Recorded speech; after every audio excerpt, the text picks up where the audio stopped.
Very good. आपने जो question किया इंडिया के हिसाब से, मुझे इंडिया में 2 दफ़ा जाने का इत्तेफाक हुआ है। मैं किसी अपने काम गया था, मेरा बेटा बीमार था और मैंने उसका वहाँ पर ऑपरेट करवाना था। नारायण हरदौला हॉस्पिटल है, वहाँ पर डॉक्टर राजेश शर्मा, उससे मेरे बेटे को ओपन हार्ट सर्जरी थी दिल की, तो उसके लिए मुझे 1 महीना वहाँ रहना पड़ा। हाँ, किसी अच्छे डॉक्टर को आप फ़ोन करें, वो फ़ोन नहीं उठाता, उसका असिस्टेंट उठाएगा, ठीक है। वहाँ एक नाम है डॉक्टर राजेश शर्मा का, जो हार्ट स्पेशलिस्ट है, सर्जन है। आप अभी खड़े होकर, मेरे पास नंबर है, उसको फ़ोन करें, वो खुद उठाएगा। उसके दरवाजे के आगे कोई पियन नहीं खड़ा कि जो आपको रोके हॉस्पिटल में। मैंने उसको नारायण हरदौला हॉस्पिटल में भी देखा है, जेपी हॉस्पिटल में था, आजकल वो जेपी हॉस्पिटल में है। उसके दरवाजे के आगे कोई नहीं, वो अकेला बैठा हुआ है। आप आए हैं, पेशेंट है, बात करें। डॉक्टर भान थे दिल्ली में, वो सिख बरादरी से थे, उनसे रब्ता हुआ, और दूसरे डॉक्टर राजेश शर्मा, जिसकी तरफ से मुझे जवाब आया। भारत ही को क्या इंतखाब क्यों, मतलब? वो खर्चे के लिहाज से कम था, इंग्लैंड उससे महंगा था हमारे रुपए की कीमत के हिसाब से। वहाँ पर मुझे कोई काम नहीं था, बच्चा उनके ज़िम्मे था, हमारा खाना भी उनके ज़िम्मे था, रिहाइश भी उन्हीं के ज़िम्मे थी, ब्लड देना, जो करना, दवाई लेनी। और हॉस्पिटल्स कैसे थे वहाँ के? वही बता रहा हूँ, हॉस्पिटल में मैं जस्ट लाइक एक ड्राइंग रूम की तरह पड़ा रहा, मेरा तो वहाँ कोई काम नहीं था।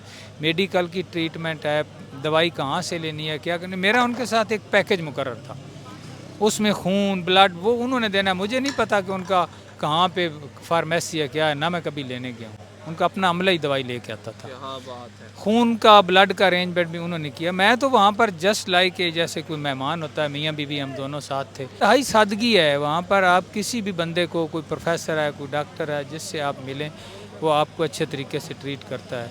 हम फिरौन हैं। अब आपके बेटे की तबीयत कैसी मेरा है? बेटा अभी MBBS कर रहा है, फाइनल ईयर में है, बिल्कुल ठीक है वो। माशाल्लाह माशाल्लाह। अस्सलाम वालेकुम वालेकुम सर, आपका नाम? मेरा नाम शाह सवार है। सर, क्या मसरूफियात होती हैं, लाइफ कैसी जा रही है? लाइफ अल्लाह का शुक्र है, मैं ठीक हूँ। मेरी मसरूफियात, मेरी चूँकि सारी सर्विस और मेरा प्रोफेशन वोकेशनल और टेक्निकल एजुकेशन में गुजरा है, तो अब भी मैं टेक्निकल एजुकेशन और वोकेशनल की कंसल्टेंसी करता हूँ। मुझे ये बताएं, पाकिस्तान में जो आपका पूरा कैरियर गुजरा है, पाकिस्तान में कितना स्कोप आपको देखने में नज़र आया, कितना इंटरेस्ट है, गवर्नमेंट कितना फैसिलिटेट कर रही है इसके अंदर?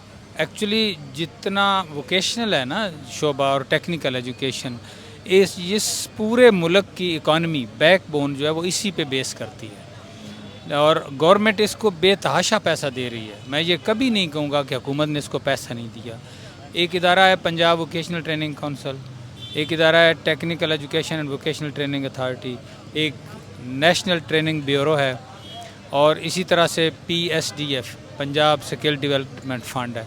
ये इदारे किसी न किसी सूरत में अपने इंस्टीट्यूशंस को सपोर्ट कर रहे हैं, एडमिनिस्ट्रेटिव वाइज, फाइनेंशियल वाइज, और किसी फाइनेंशियल क्रंच का मसला नहीं है। मसला ये है कि हम वोकेशनल को उस तरीके से नहीं कर रहे जिस तरीके से न्यू जनरेशन को हमें प्रोवाइड करना चाहिए। मसलन जो कैरिकुलम बने थे आज से 15 साल पहले, किसी इदारे में चले जाएं वही चल रहे हैं। क्या उनके ऊपर ट्रेनिंग नीड असेसमेंट पे कोई वर्क नहीं हुआ? मार्केट डिमांड जितनी चेंज हुई हैं 15 सालों में, लेकिन क्या कैरिकुलम चेंज होना ज़रूरी नहीं था? उसमें टेक्नोलॉजी कितनी आगे गई है, तो इस पे थोड़ा सा काम होना चाहिए था। उसके अलावा जो फंडिंग आती है, वो बच्चों को पैसा मिलता है, उनको ये बच्चों को कहा जाता है कि आप ये कोर्स करें, आपको इतने पैसे पर मंथ मिलेंगे। अब होता क्या है कि करोड़ों के हिसाब से फ़ंड आते हैं, और बच्चों को पर मंथ पर ट्रेनिंग के हिसाब से 3000 4000 फ़ी 4000 रुपये फ़ी कैंडिडेट, और इससे ज़्यादा भी कई जगह पे मिलता है। जो इदारे जैसे UET कुछ कर रही है, कुछ और इदारे कर रहे हैं, लेकिन मैंने देखा है कि उनका फीडबैक जो है ना, जिसको आप इसको क्या नाम देंगे, कि जो बच्चा पास आउट होके जाता है उसको कोई ऐसा बंदा, कोई ऐसी एजेंसी, कोई ऐसा डिपार्टमेंट नहीं जो चेक करे कि जिस चीज़ के लिए उसको पैसा दिया गया है क्या वो बंदा काम कर रहा है, प्लेसमेंट कहाँ है उसकी। ठीक है। हमारे मुल्क में तालीम हासिल करते हैं, MA कर रहा है, BA कर रहा है कोई बच्चा, लेकिन उसको जॉब नहीं मिलती। मेरे पास कई बच्चे आते हैं, जी मैंने MA किया हुआ है, चले मुझे PNE रख लें या कुछ कर लें, तकलीफ़ होती है। अब उसमें जो वोकेशनल है, जिसको हम टेक्निकल एजुकेशन भी कह सकते हैं, वोकेशनल कह सकते हैं, आप जीसीटी किसी कॉलेज में चले जाएं और 3 साल डिप्लोमा का कैरिकुलम उठा के देखें, उसके अंदर जो कैरिकुलम डेवलपमेंट वालों ने जो कुछ लिखा है, बोर्ड ऑफ टेक्निकल एजुकेशन ने और टेबटा ने, वो देख के बंदा कहता है कि ये बच्चा जब फील्ड में जाएगा ना, पास आउट, जिसको हम कहेंगे कि trainee should be able, student should be able after this qualification, तो बंदा कहता है कि उसके सामने कोई मशीन, कोई जॉब की कोई मायने ही नहीं रखता, he will be completely perfect. लेकिन मेरे पास जब वो उस किस्म के बच्चे इंटरव्यू देने आते हैं तो उनको पहली बात का भी नहीं पता होता। मतलब एक बच्चा मेरे पास आया, रेफ्रिजरेशन का डिप्लोमा होल्डर है, मैंने उससे पहला सवाल किया कि कंप्रेसर कितनी किस्म के हैं, तो उसने कहा कि मुझे तो कंप्रेसर की काइंड्स ऑफ कंप्रेसर मैं तो नहीं जानता। मैंने कहा रेफ्रिजरेशन तो स्टार्ट ही यहीं से होती है। कहता नहीं सर जी हमें नहीं पढ़ाया गया। मैंने कहा ये हो नहीं सकता। मैंने कहा ऐसे करो कि तुम्हारे पास वो नोट्स तो होंगे जो टीचर ने पढ़ाए हैं या कुछ, तो उसने कहा जी मैं कल लेके आऊँगा। वो मेरे पास लेके आया तो उसका पहला सफ़ा मैंने जब खोला तो उसके ऊपर पहला लफ्ज़ लिखा हुआ था, what is compressor and what are the kinds of compressor. तो मैंने कहा ये पहला पेज है। अब मुझे देखने लगा, मैंने कहा तू सिर्फ मुझे ये बता दे कि पास कैसे हो गया। अब ये नहीं उसने मुझे बताया। मुझे एक बात बताएं सर, यहाँ पर डिपार्टमेंट तो अल्हम्दुलिल्लाह पाकिस्तान में हर शोबे का ही बनाया गया है। आप सुपार को देख लें, मतलब जो स्पेस प्रोग्राम है वो भी एक इदारा पाकिस्तान में बनाया गया है, लेकिन वर्किंग के लिहाज से अगर देखा जाए तो मेरा नहीं ख्याल कि कोई इदारा उस तरीके से काम कर रहा है। हम ज़्यादा दूर नहीं जाते, मैं कोई आपसे यूरोप की बात नहीं करूँगा, कोई मैं आपसे किसी फर्दर कंट्री की नहीं, हम अपने पड़ोसी कंट्री भारत की थोड़ी बात कर लेते हैं। वहाँ पे भी एक इदारा काम कर रहा है इसरो के नाम से, स्पेस के अंदर उन्होंने अभी रिसेंटली चंद्रयान 3 मून मिशन भेजा है। क्या लगता है आपको मौजूदा करंट टाइम के अंदर, इदारे तो हमने बनाए हुए हैं लेकिन प्रॉपर काम इधर ज़्यादा हो रहा है या भारत में ज़्यादा किया जा रहा है? वेरी गुड, आपने जो क्वेश्चन किया इंडिया के हिसाब से, मुझे इंडिया में 2 दफ़ा जाने का इत्तेफाक हुआ है। Very nice. अच्छा, कौन से सन में? मैं एक बार 2010 में गया हूँ, फिर 2016 में गया हूँ। 2010 में मैं बंगलोर गया था और जहाँ मेरा स्टे था उसके साथ इंडस्ट्रियल एस्टेट थी। मैं वहाँ गया तो वहाँ पर एक स्टाफ है जिसको BTL स्टाफ कहते हैं। अब मैंने देखा कि BTL स्टाफ क्यों है, उसके साथ एक इदारा है जिसका नाम है BTL एजुकेशनल कम्प्लेक्स। अब उसके सामने एक बड़ा सा एक बोर्ड लगा हुआ है, उसके नीचे लिखा हुआ है BTL प्राइमरी स्कूल, ऊपर लिखा है BTL हाई स्कूल, उसके ऊपर लिखा हुआ BTL vocational training centre, BTL college of technology, BTL university engineering college of engineering, BTL college of sciences and arts. एक बच्चा उसी गेट से, नर्सरी का बच्चा अंदर जा रहा है, उसी गेट से मैट्रिक का जा रहा है, उसी गेट से डिप्लोमा होल्डर और जो वोकेशनल का 2 साल या 1 साल सर्टिफिकेट होल्डर है वो भी जा रहा है। मुझे बड़ा क्रेज़ हुआ और वहाँ पर एक PhD स्कॉलर भी पढ़ने जा रहा है, अंदर यूनिवर्सिटी भी है। मैं वहाँ गया, मिला बंदों से, मैंने देखा तो वहाँ पर मुझे वो बच्चे मिले जो वहाँ वोकेशनल में, मेरा चूँकि ज़्यादा इंटरेस्ट भी वोकेशनल में था तो मैंने सिर्फ उनको टच किया। आप गवर्नमेंट लेवल पे भेजे गए थे या खुद अपना? मैं किसी अपने काम गया था, मेरा बेटा बीमार था और मैंने उसका वहाँ पर ऑपरेट करवाना था। नारायण हरद्वाड़ा हॉस्पिटल है वहाँ पर, डॉक्टर राजेश शर्मा, उससे मेरे बेटे को ओपन हार्ट सर्जरी थी दिल की, तो उसके लिए मुझे 1 महीना वहाँ रहना पड़ा। लेकिन चूँकि मेरा लाइफ का क्रेज़, ये मेरा पेशा है, शोबा है, तो मैं इन वोकेशनल इदारों को सर्च करता रहा। इत्तफाक से मुझे उसी के साथ हॉस्पिटल से 10 कदम पे इंडस्ट्रियल स्टेट है, उसके अंदर मुझे मिल गया।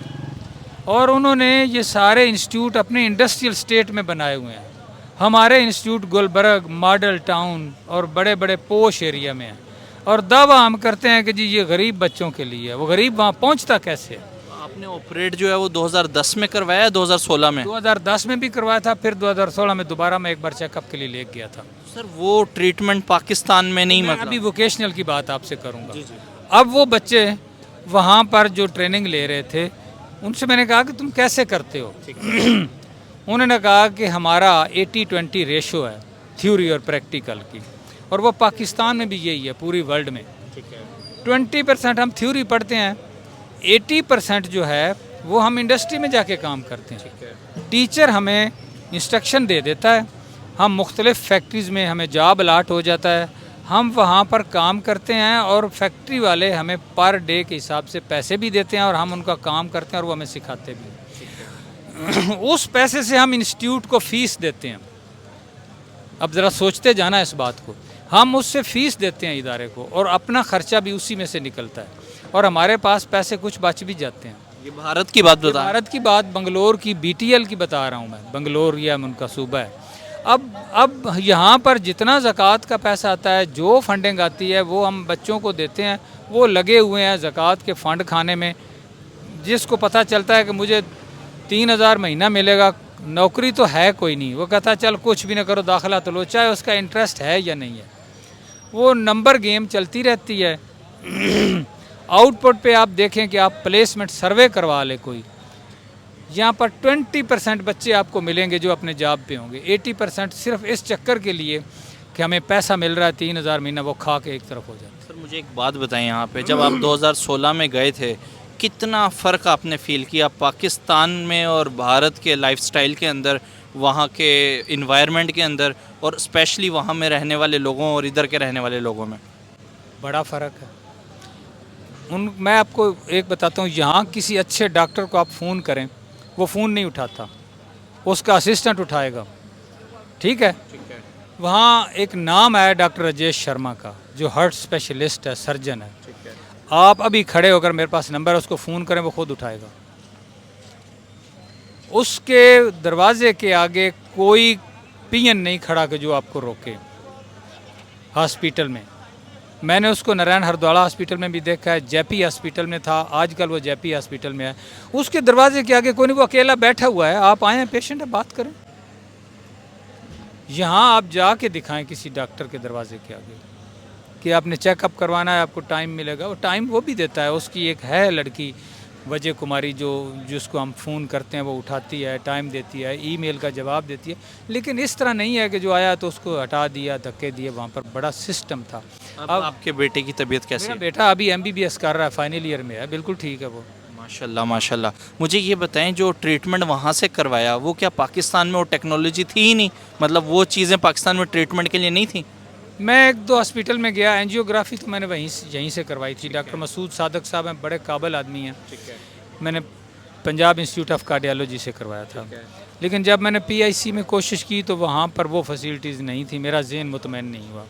फिर मैं इत्तफाक हॉस्पिटल में एक डॉक्टर के पास गया तो उन्होंने भी मुझे कुछ सेटिस्फाई नहीं किया। फिर मैं इंटरनेट पे मुख्तलिफ़ जगहों पे रब्ता करता रहा, क्योंकि एक बेटे जैसी चीज़ है और मैं किसी ऐसे बंदे को हवाले नहीं कर सकता। तो मेरा 2 डॉक्टर से रब्ता हुआ। एक डॉक्टर भान थे दिल्ली में, वो सिख बरादरी से थे, उनसे रब्ता हुआ, और दूसरे डॉक्टर राजेश शर्मा, जिसकी तरफ से मुझे जवाब आया। भारत ही को क्या इंतखाब क्यों? मतलब वो खर्चे के लिहाज से कम था, इंग्लैंड उससे महंगा था हमारे रुपए की कीमत के हिसाब से। मेरे पास इतने ही वसाइल थे, 12-13 लाख रुपया लग गया, बड़ी मुश्किल से मैंने उससे किया। तो वीज़ा भी गवर्नमेंट ने आराम से दे दिया। हाँ, वो मेडिकल पॉइंट ऑफ व्यू से वीज़ा मिल गया था मुझे, कोई रोका नहीं उन्होंने। वो हुआ ये था कि डॉक्टर राजेश शर्मा के साथ मेरी कम्युनिकेशन हो गई, मैंने डॉक्टर राजेश शर्मा को फ़ाइनल किया, तो उन्होंने मेरा मतलब है हमें स्पॉन्सर लेटर भेज दिया था, अपनी एम्बेसी को और एक हमें। तो मैं वहाँ गया, मैं चूँकि वोकेशनल का था, मेरे वहाँ पर मुझे कोई काम नहीं था, बच्चा उनके ज़िम्मे था, हमारा खाना भी उनके ज़िम्मे था, रिहाइश भी उन्हीं के ज़िम्मे थी, ब्लड देना, जो करना, दवाई लेनी। और हॉस्पिटल्स कैसे थे वहाँ के? वही बता रहा हूँ, हॉस्पिटल में मैं जस्ट लाइक एक ड्राइंग रूम की तरह पड़ा रहा, मेरा तो वहाँ कोई काम नहीं था। मेडिकल की ट्रीटमेंट है, दवाई कहाँ से लेनी है, क्या करनी, मेरा उनके साथ एक पैकेज मुकर्रर था, उसमें खून ब्लड वो उन्होंने देना। मुझे नहीं पता कि उनका कहाँ पे फार्मेसी है, क्या है, ना मैं कभी लेने गया हूँ, उनका अपना अमला ही दवाई लेके आता था। खून का ब्लड का अरेंजमेंट भी उन्होंने किया। मैं तो वहाँ पर जस्ट लाइक जैसे कोई मेहमान होता है, मियाँ बीवी हम दोनों साथ थे, वहाँ रहे, और मेरे पास वो टाइम फ़ारग होता था। मैं इस चक्कर में इधर उधर नेट पे तलाश करता रहा कि कोई मुझे वोकेशनल इदारा करीब तरीन बंगलोर में मिल जाए। तो वो साथ ही बोमा संद्रा एक तहसील है उनकी, ये बोमा संद्रा में हॉस्पिटल था, उसी के साथ इंडस्ट्रियल स्टेट थी बड़ी सी। तो वहाँ ही मुझे BTL स्टाफ पे बच्चे जब पढ़ आते थे जाते थे, तो मैंने एक दो बंदों से पूछा तो उन्होंने कहा ये अंदर जाएं तो BTL इंस्टीट्यूट है। तो मैं वहाँ गया तो मेरी आंखें खुली की खुली रह गई। तो इंतहाई सादगी है वहाँ पर। आप किसी भी बंदे को, कोई प्रोफेसर है, कोई डॉक्टर है, जिससे आप मिलें वो आपको अच्छे तरीके से ट्रीट करता है। हम फिरौन हैं। मैं भी ग्रेड 18 तक ऑफिसर रहा हूँ, मैंने भी गलतियाँ की हैं। मैं ये नहीं कहूँगा कि मैं कोई अच्छा ऑफिसर था, लेकिन अब वक्त आ गया कि हमें सोचना चाहिए। मैं कोशिश करता था, मैंने बहुत से बंदों को जॉब पे लगवाया। मेरा कोई किथ एंड किन रिलेटिव नहीं है, मैंने गरीब बंदों को लगवाया और किसी से एक कप चाय का नहीं। मैंने सारी ज़िंदगी अपने बच्चों को रिज़्क़ हलाल दिया है, लेकिन इसके बावजूद लोग मेरे ख़िलाफ़ थे कि इसने फ़लाँ भर्ती करा दिया, यहाँ करा दिया। यहाँ कोई किसी को माफ़ नहीं करता। मुझे ये बताएं, मौजूदा करंट टाइम के अंदर जहां आप टेक्निकल एजुकेशन की बात कर रहे हैं, अगर ओवरऑल बात की जाए तो आपको क्या लगता है कितने साल भारत इस टाइम आगे निकल चुका है पाकिस्तान से? सर, हमारे पास टीचर्स की कमी नहीं है, हमारे पास इक्विपमेंट्स की कमी नहीं है, कोई मसला ही नहीं है। हमारे पास सिर्फ हमारी सोच की बदबख्ती है कि जिसको नौकरी मिल जाती है, जब वो इंस्ट्रक्टर बन जाता है ना, टीचर बन जाता है, तब वो हाथ लगाना तौहीन समझता है। मसलन मैं as a theory instructor Mughalpura में रहा हूँ। मुगलपुरा ये जर्मन ने बनाया था। वहाँ पर जर्मन ऐसे काम करते थे जस्ट लाइक ए वर्कर। और वहाँ पर जो बंदे हमारे थे उस वक़्त, अल्लाह गरी के रहम के, एक अरफान हाशमी साहब थे बेसिक में, और भी लोग थे। नहीं बैठते नहीं, एक टांग पे खड़े होकर उन्होंने काम लिया। मैं जब वहाँ गया तो मुझे ऐसा लगा जैसे मैं किसी दिलाई कैंप में आ गया। कुछ अरसे बाद उन्होंने मुझे इस चीज़ पे राग़िब कर लिया, उस अमले ने, वहाँ के बंदों ने। एक अफजाल साहब थे, थ्योरी के सीनियर थे, उन्होंने मुझे ट्रेनिंग दी। मैंने तो कभी ट्यूशन भी नहीं पढ़ाई थी। तो हम एक मिशनरी बन गए। और वो बच्चे मैंने देखा है कि HMC टैक्सला तो एक नाम है। वहाँ पर बच्चे अगर उन्हें चाहिए होते थे ना, तो वो सिर्फ कहते थे कि मुगलपुरे के बच्चे आ गए हैं।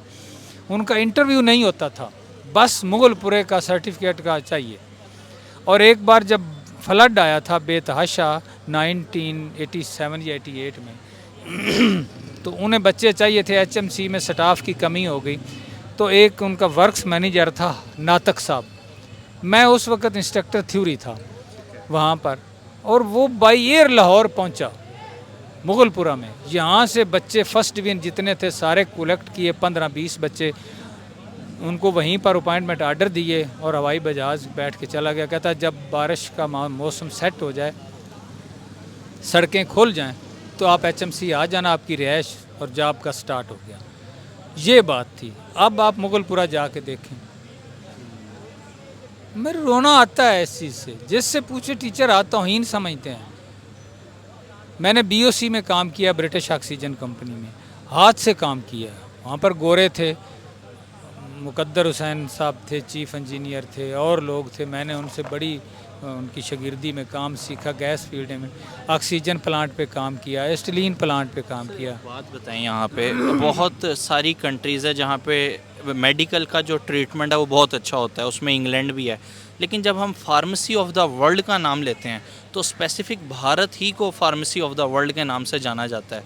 क्या वजह लगती है? क्योंकि आप गए भी हैं, आपने वहाँ पे देखा भी है मेडिकल सिस्टम। मैंने सिर्फ देखा नहीं है, मेरा एक्सपीरियंस उससे और ज़्यादा है जो आपको नहीं पता। मेरे 3 बच्चे डॉक्टर हैं। मेरी एक बेटी गायनाकोलॉजिस्ट है, एक बेटा अभी उसकी सिलेक्शन हुई है ऑर्थोपेडिक सर्जरी में सियालकोट में। मैंने उन बच्चों को, मेरा जो बेटा है वो क्रिकेट का बड़ा प्लेयर था जो अभी ऑर्थोपेडिक सर्जरी में गया है। 8th में पढ़ता था और वो उसने जो अपनी किट फेंकी तो उसके बाद उसने पीछे मुड़ के नहीं देखा। 18 घंटे उसको पढ़ना पड़ा, अकेडमियाँ ज्वाइन करनी पड़ी, और उसके बाद जाके वो मैट्रिक में किया उसने, फिर FSC में गया। और जितनी स्ट्रगल उसने की, जितना पैसा बाप को लगाना पड़ा, जितनी मेहनत उसकी माँ को करनी पड़ी कि उसको रात को उठ के 2-2 बार चाय दूध कोई देना पड़ता है। वो तो बैठा है बच्चा, उसको सर्व करना पड़ता है, उसके पीछे अकेला डॉक्टर नहीं बनता। बाप जो है सारी ज़िंदगी झक्के खाता है। किसी अफसर ने झिड़की भी दे ली है तो मैंने यूँ कर लिया है कि मेरे पीछे तो 3 पढ़ रहे हैं, 4, मैं उनका क्या करूँगा। कई बार मेरे ऑफिसर ने मुझे नाजायज़ तंग भी किया।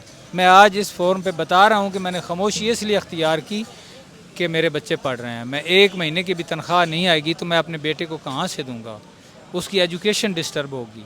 लेकिन अफसर को तो अपनी अफसरी चाहिए थी ना। फिर उसकी माँ रात को जागती थी और उसको चाय पानी कमरे में देती थी, और ये करके FSC उसने की। फिर जब FSC करने के बाद अगला मरला एंट्री टेस्ट का, एकेडमी किप्स ज्वाइन की, इकट्ठा लाख रुपया दिया। एक मुलाजम आदमी जो सिर्फ तनख्वाह पे है, चाहे उसकी 1.5 लाख तनख्वाह क्यों ना हो, वो कहाँ से देता है? घर के खर्चे कितने हैं, बाकियों को भी पढ़ाना है। वो करवा के जब वो MBBS में गया तो उसकी पोस्टिंग हुई गुजरांवाला सियालकोट में। 5 साल वहाँ वो पढ़ता रहा। वहाँ से निकला है, पूरे पंजाब में एप्लीकेशंस दी हैं, पता नहीं कितने हज़ार रुपया एप्लीकेशन पे ख़र्च किया है, इंटरव्यू भी दिए हैं, हमें तो किसी ने नहीं रखा, कोई जॉब नहीं। DG खान तक अप्लाई किया और वो बच्चा इतना फ्रस्ट्रेट हो गया, कहता अबू क्या करें। मैंने कहा यार तू MBBS है, डॉक्टर है, प्राइवेट सेक्टर में निकल जा। फिर मुख्तलिफ प्राइवेट हॉस्पिटल में वो 2-3 जगह काम करता रहा। मीनवाइल उसने फिर तैयारी शुरू की, फिर मेहनत की। उसने FCPS का एग्ज़ाम दिया, उसमें वो पास हो गया और मेरिट पे आया, और आर्थोपेडिक सर्जरी में FCPS में 5 साल में। अब वो सेटल है सियालकोट में, वो 5 साल कर रहा है। अब देखिए कि ये करने के बाद उसकी उम्र, मैं आज हिसाब लगा रहा था कि वो 32 साल का हो जाएगा। आधी ज़िंदगी तो उसने इसी में लगा दी। फिर उसके बाद जब गवर्नमेंट पैसे देती है, ये लो तुम्हारी 18वें स्केल की तनख्वाह है, कोई पूछता है गवर्नमेंट से कि उस बाप से पूछा है उसने कितनी खुशियाँ अपनी मारी होंगी, सही बात, कितनी हसरतें मारी होंगी। उस माँ से कोई पूछता है मेरी बीवी से कि उसको कितने कपड़े जूती की ज़रूरत थी जो उसको नहीं मिला, मैं नहीं दे सका। कितनी बार उसने मेरे साथ अपना रवैया सख्त किया होगा और मेरे पास कुछ नहीं था, मैंने फ़ीस देनी थी अपने बेटे की अगली। जबकि भारत में ऐसा बिल्कुल नहीं, ऐसा कुछ नहीं है। बच्चों को अकामोडेट करते हैं, अकामोडेट किया नहीं किया। अब वो अपनी मेहनत से वहाँ गया है, मेरिट पे आया है, ठीक है। अब मेरी एक बेटी, वो भी उसने MBBS किया गुजरांवाला से, उसका भी यही हाल था, कोई नौकरी नहीं, कहीं नहीं। उसने फिर FCP का एग्ज़ाम दिया, FCPS का, गायनी का। वो अब उसने FCPS क्वालिफाई कर लिया, अब वो गायनाकोलॉजिस्ट है, लेकिन प्राइवेट सेक्टर में काम कर रही है, वो सेटल हो गई है, वो एक गायनाकोलॉजिस्ट है। लेकिन इस सारे फंक्शन में एक बाप ने मेहनत की, मुशक्क़त की। बेटियों को पढ़ाना बेटों से ज़्यादा मुश्किल है। पिक के ड्राम मैं खुद देता रहा हूँ। पेट्रोल उस वक्त भी इसी रेशो से महंगा था जो आज महंगा है। महाना मेरा पेट्रोल खर्च होता था, पिक एंड ड्रॉप पे सब कुछ होता था।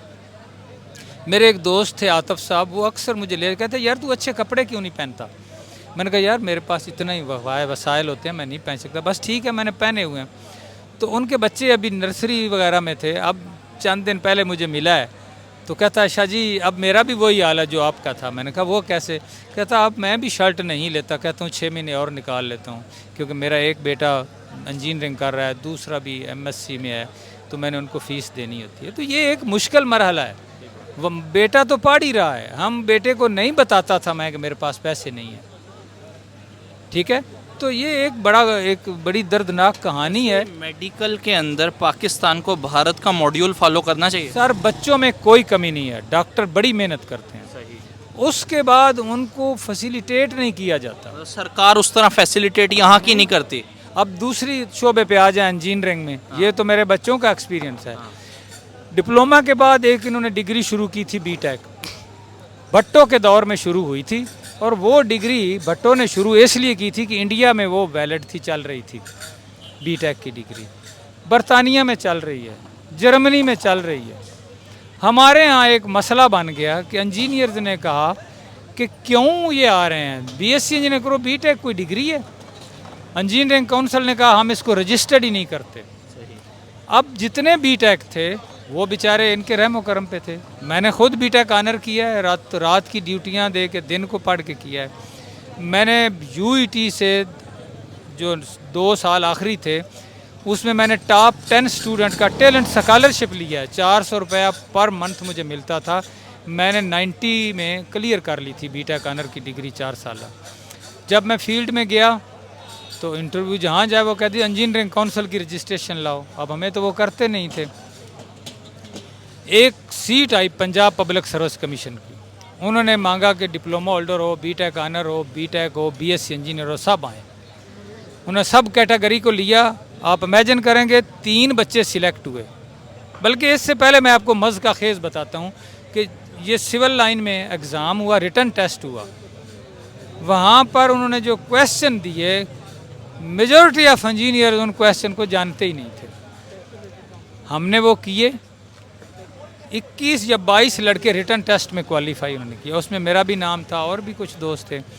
जब वाइवा हुआ तो उसमें से 3 बच्चे, 3 सीटें थी, 3 लड़के सिलेक्ट हुए। एक मैं था, शाहसवार मेरा नाम है, मैं आज भी अपने ओपन एयर पे बता रहा हूँ। एक परवेज़ लड़का था जो टेप्टा में भी काम कर रहा है। एक शबीर हुसैन था जो भावलपुर में प्रिंसिपल था, वफात पा गया। एक भी बीएससी इंजीनियर सिलेक्ट नहीं हुआ। मैं आज भी चैलेंज करता हूँ कि कोई बीएससी इंजीनियर हमारे साथ कोई मुकाबला कर ले।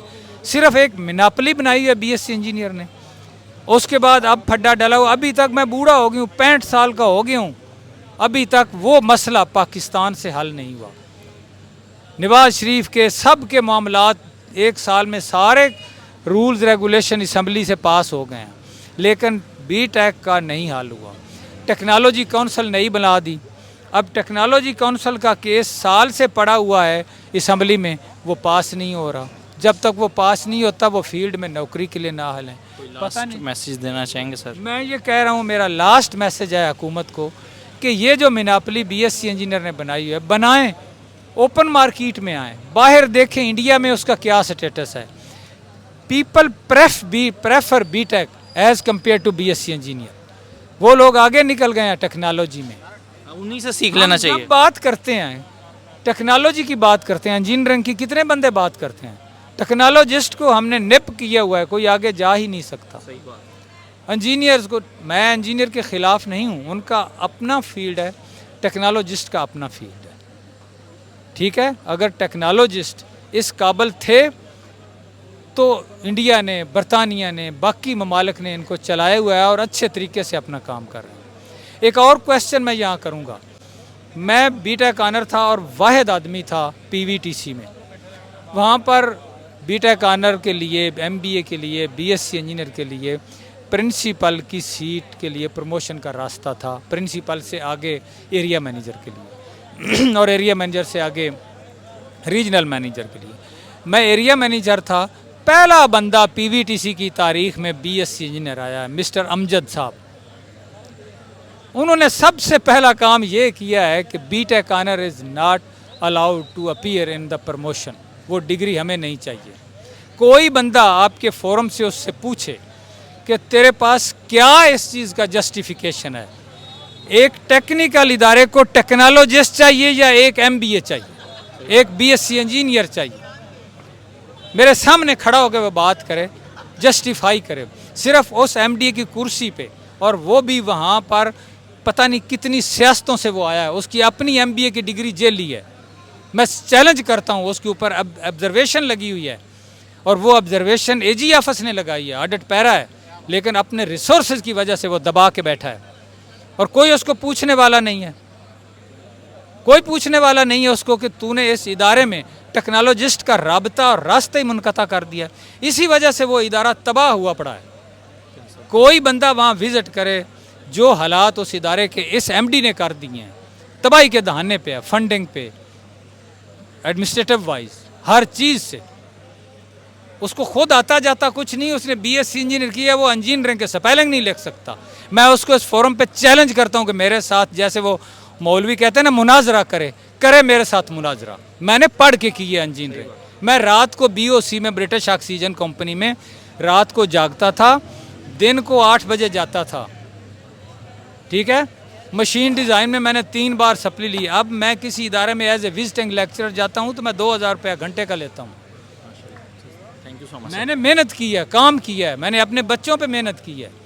मैं अपने बच्चों पे, मैंने बताया कि सिर्फ माँ की, बाप की मेहनत नहीं होती, उस माँ की भी है। वो बेचारी अपनी सारी हसरतें मार के तो वो उनके पीछे लगी है। रात 10 बजे उठी है, 11 बजे उठी है, किसी को 2 बजे। 3 बच्चे जो इस तरह के लगा है। चौथी एक मेरी बेटी प्रोफेसर है, उसने एमएससी किया है, एमफिल किया है बायोकेमिस्ट्री सुपीरियर यूनिवर्सिटी में। हमने मेहनत की है और उसी तनख्वाह पे। कोई बंदा कह दे कि मैंने कभी किसी से 1 कप चाय लिया, किसी अपने रिश्तेदार को भर्ती किया, मजदूरी किया, और अल्लाह का शुक्र है कि हलाल पैसा कमाया और हलाल सिमत जा रहा है। लेकिन ये इदारा प्योरली टेक्नोलॉजी का था, PVTC Punjab vocational training council, लफ्ज़ पे गौर करें, ये टेक्नोलॉजी का है। उस BSc इंजीनियर ने आके सिर्फ ज़ाती इनाद की खातर कि मैं इंजीनियर हूँ, उसने सबसे पहले BTech की डिग्री को कहा कि वो एलिजिबल नहीं है फॉर प्रमोशन। सिर्फ हमें इस चीज़ का जवाब दे। आप इस चीज़ को मुझे दोबारा आप मेरा इंटरव्यू करें, मैं आपके साथ हूँ, काउंसलिंग करवाएं मेरी उसके साथ, बुलाएं उसको अपने चैनल पे, मैं चैनल पे आने को तैयार हूँ।